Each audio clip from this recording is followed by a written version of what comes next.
I don't think of myself that much as a party person. You can't really work in the motion picture industry in Los Angeles without attending at least one orgy. And I've been to two. The first was in 1925. I was still working for Mack Sennett at the time, and I had just saved Mabel Norman from getting hit by a steamroller, which is another story for another time, and out of gratitude, Mack Sennett finagled for me an invitation to one of Charlie Chaplin's soirees. So I get there, dressed in my best clothes, and things were already in full swing, so to speak.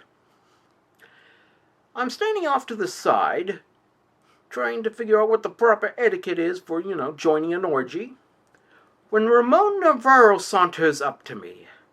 He looks at me and says, "You're one of Sennett's boys, ain't you?"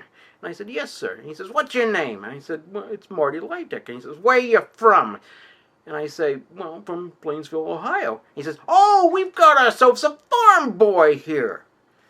And before I have a chance to explain to him that I have never been on a farm a day in my life, he pulls out a silver case filled to the brim with cocaine.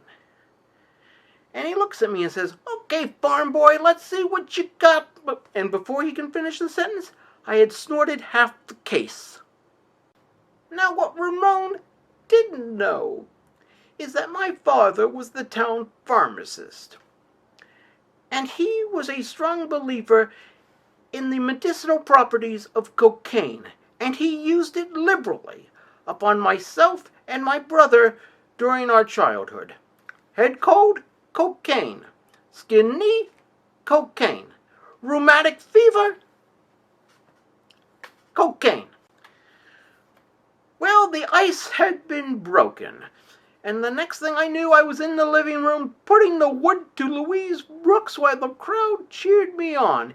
It was, if I do say so myself, an excellent display of sexual dynamism, only slightly interrupted by Douglas Fairbanks crashing through the wall.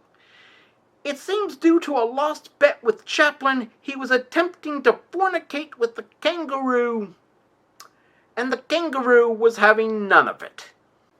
The second one was in 1967. I was working on the Batman TV series in the art department, and it was coming up on the 1-year anniversary of me losing my wife, Beverly, to the cancer. Our executive producer, Bill Dozer, knew about this and said that he had a friend who was having a party that weekend and said he might be able to get me into it. And I decided to take him up on it. I get there, and the second the combination of scented oils and sweat hit my nose, I realized what kind of party it was. Now, I almost turned and left, but then I realized, no, life is for the living, and Beverly would not want me to spend the rest of my days moping. I don't know if she'd want me to spend the rest of my days throwing quick ones into strange young women, but she wasn't in a position to add her 2 cents at that point. So, I have myself a couple of vodka stingers and a bump of cocaine. There are some constants in the universe. And the next thing I know, I'm about to put my Yankee Doodle Dandy into a lovely strawberry blonde with daddy issues when I hear a high-pitched giggle. It turns out that someone had invited Adam West and Frank Gorshin to the party.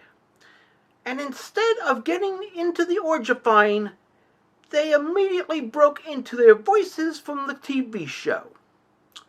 And let me tell you something. The minute Gorshin cut loose, I turtled. Because the only thing that will kill an erection faster than Gorshin's Riddler giggle is Alfred Hitchcock in a tank top. Do not ask me how I know this. So, I kissed the young lady on the forehead, thanked her for her efforts, grabbed my slacks, and called it a night. The next day I told Bill what had happened, And I said, while I was not angry, I said I wasn't sure if I could work there anymore. He said he totally understood, and he put in a call to Gene Coon, who immediately hired me for Star Trek. This led me to almost being killed while riding a motorcycle with William Shatner late one night on Mulholland Drive. But that's another story for another time.